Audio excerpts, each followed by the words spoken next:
প্রশ্ন লক্ষ্য করি a:b সমান 3:4, b:c সমান 5:6 এবং c:d সমান 2:3 হলে a:d এর অনুপাত কত? এই প্রশ্নটি প্রাক প্রাথমিক সহকারী শিক্ষক নিয়োগ পরীক্ষা 2013 সালে আসা একটি প্রশ্ন। তো এই ধরনের প্রশ্ন কিন্তু আরও বিভিন্ন পরীক্ষায়ও এসে থাকে, বারবার প্রায় একই ধরনের টাইপের অঙ্ক এসে থাকে। তো এই ধরনের প্রশ্ন আমরা কিভাবে সলভ করব? তো চলুন আমরা সমাধান করি। তো আমাদের এ, বি, সি এবং ডি এই অনুপাতগুলো দেওয়া আছে। তাহলে আমরা উপরে লিখে নেব এ, বি, সি, ডি। তাহলে আমরা এ এর যে অনুপাত সেগুলো নিচে নিচে লিখব। তাহলে প্রথমত যেটা দেওয়া আছে সেটা হলো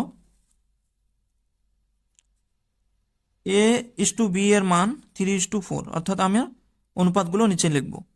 এবং বি এর অনুপাত কত? বি এবং সি এর অনুপাত, বি এবং সি এর অনুপাত দেওয়া আছে 5:6 এবং সি এবং ডি এর অনুপাত 2:3। তাহলে এখানে 2:3, অর্থাৎ আমরা একটু নিচে নিচে লিখব। আচ্ছা, তারপরে আমাদের যে বাকি যে অংশ ফাঁকা ঘরগুলো আছে সেগুলো পূরণ করতে হবে। তো এখানে দেখুন 4-এর ডান পাশে সি এবং ডি এর মান ফাঁকা, অর্থাৎ সি এবং ডি এর পাশাপাশি মান কোনটা? 4। তাহলে আমরা এখানে সি এবং ডি এর জায়গায় 4 বসাই দেব। এবং লক্ষ্য করুন 5-এর বাম দিকে একটি ঘর ফাঁকা, অর্থাৎ এ এর ঘর ফাঁকা সেটার, এবং 5-এর বাম দিকে লক্ষ্য করি এখানে একটি ঘর ফাঁকা, তো 5-এর পার্শ্ববর্তী মানগুলো 5 হবে। এবং আবার আরেকটু লক্ষ্য করি 2-এর পাশে কিন্তু 2টা ঘর ফাঁকা আছে, তাহলে বামের মানগুলো কত হবে? 2 হয়ে যাবে। এবং 6-এর পাশে ডি বরাবর একটি ঘর ফাঁকা আছে, তাহলে পার্শ্ববর্তী যে মান সেটাও হবে 6। এখন এই মানগুলো বসিয়ে দেওয়ার পরে আমরা গুণ করে দেব, নিচে নিচে গুণ করে দেব।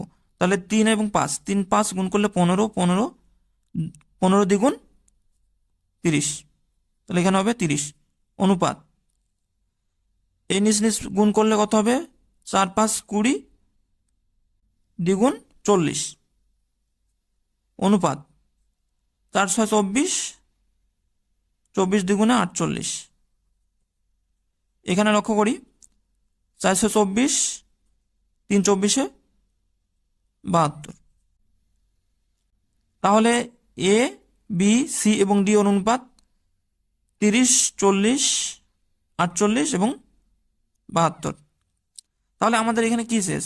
অর্থাৎ আমরা আর একটু এখানে একটু ক্লিয়ার করে লিখি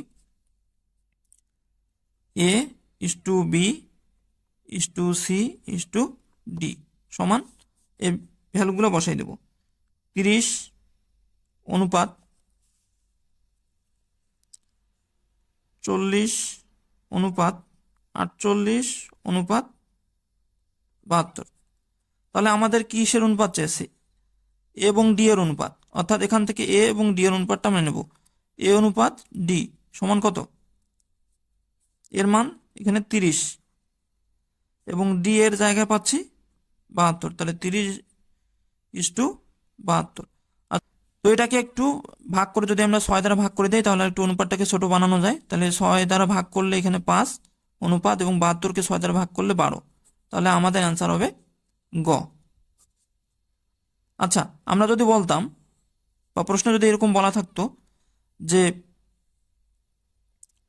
এ এবং সি এর অনুপাত কত, তাহলে এ এবং সি এর অনুপাত কত হবে? জাস্ট এ এর জায়গায় কত মান? 30 এবং সি এর জায়গায় কত মান? 48। এটাকে যদি আরো ক্ষুদ্র করা যায় 6 দিয়ে ভাগ দিয়ে 5:8, তাহলে আমরা এই ধরনের টাইপের প্রশ্ন আসলে আমরা এভাবে নিচে নিচে গুণ করে উত্তর বের করতে পারি। আচ্ছা, অপর একটি প্রশ্ন লক্ষ্য করি। এখানে দেওয়া আছে x/y সমান 5:6 y/z সমান, তাহলে x/y/z এর অনুপাত কত হবে? এই প্রশ্নটি এসেছে রুরাল ডেভেলপমেন্ট বোর্ড অফিসার 2010 সালে আসা একটি প্রশ্ন। তাহলে এই ধরনের অঙ্ক পূর্বেও আমরা সলভ করেছি। তাহলে আমরা অনুপাতগুলো লিখে নেব। x/y সমান 5/6 এবং y/z সমান 7/8। তাহলে এই ধরনের অঙ্ক আসলে, অর্থাৎ দুইটা করে অনুপাত থাকলে এবং কর্ণ বরাবর যদি মিল থাকে, অর্থাৎ এটা ওয়াই এটা ওয়াই, তাহলে আমাদের এই যে কর্ণের যে অনুপাতটা আছে সেটাকে সমান করে নিতে হবে। তাহলে আমি যদি এখানে সমান মান এবং এখানে একই মান আনতে চাই, তাহলে আমাদের যে কোনো ভ্যালু দিয়ে গুণ করতে হবে। লক্ষ্য রাখতে হবে যে কোন ভ্যালু দিয়ে গুণ করলে আমাদের এই কর্ণের মানগুলা সেম হবে। তাহলে আমরা যদি এটাকে 7 দ্বারা এবং এটাকে যদি 6 দ্বারা গুণ করি, তাহলে এখানে 42 এবং এখানেও 42 হবে। তাহলে এই মানটা, অর্থাৎ y এর মান সমান হবে। তাহলে আমরা এটাকে কি করব,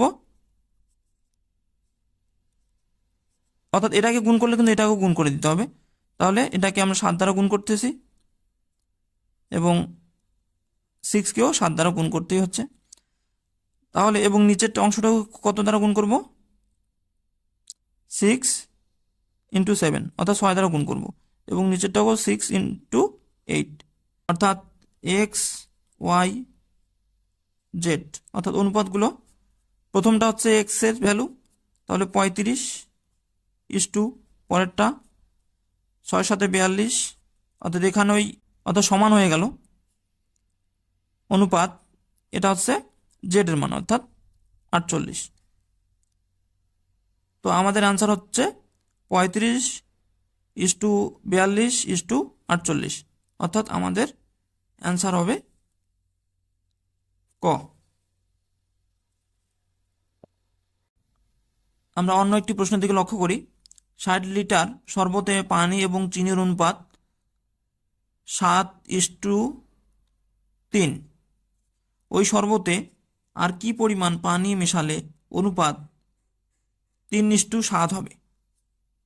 এই প্রশ্নটি বিদ্যুৎ উন্নয়ন বোর্ড 2023 সালে আসা একটি প্রশ্ন।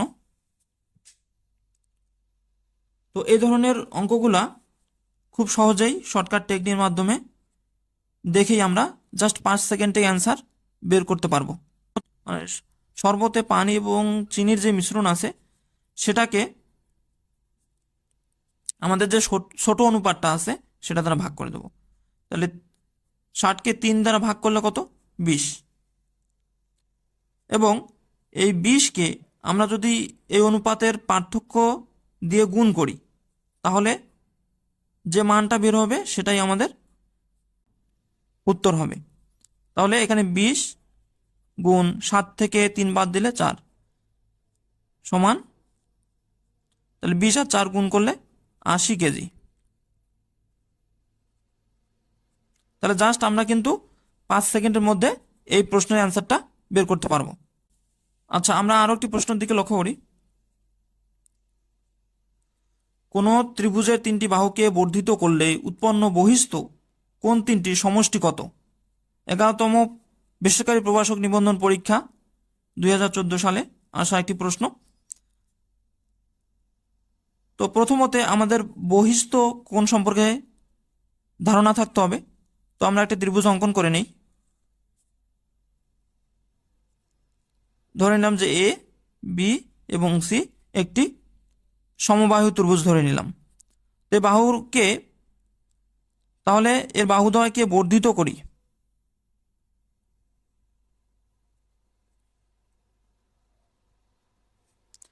বাহুদ্বয়কে যদি বর্ধিত করি, বিসি কে সি বরাবর, সি এ কে এ বরাবর এবং এ বি কে বি বরাবর যদি বর্ধিত করি, এবং আমরা জানি যে সমবাহু ত্রিভুজের প্রত্যেকটি কোণ 60 ডিগ্রি,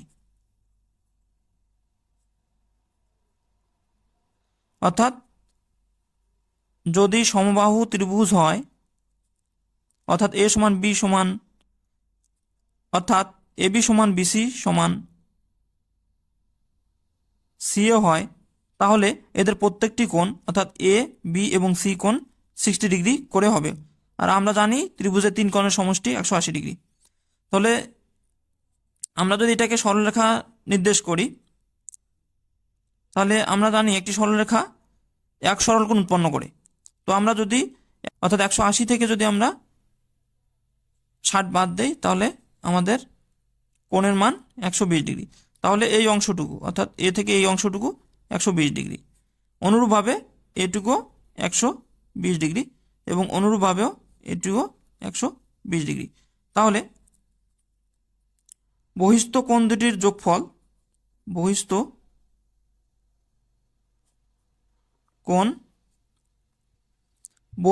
কোণ তিনটির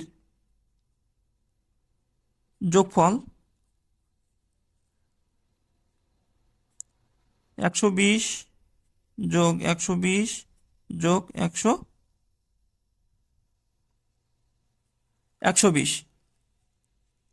তাহলে এই তিনটে 120কে যোগ করলে 360 ডিগ্রি। তাহলে আমাদের আনসার হবে গ। তো এই ধরনের প্রশ্নগুলো আসলে আমরা কিন্তু খুব সহজেই জাস্ট 5 সেকেন্ডে সলভ করতে পারি। তো ভিডিওটি ভালো লাগলে অবশ্যই লাইক করবেন, কমেন্ট করবেন এবং সাবস্ক্রাইব করবেন এবং ভিডিওটি বেশি বেশি শেয়ার করবেন।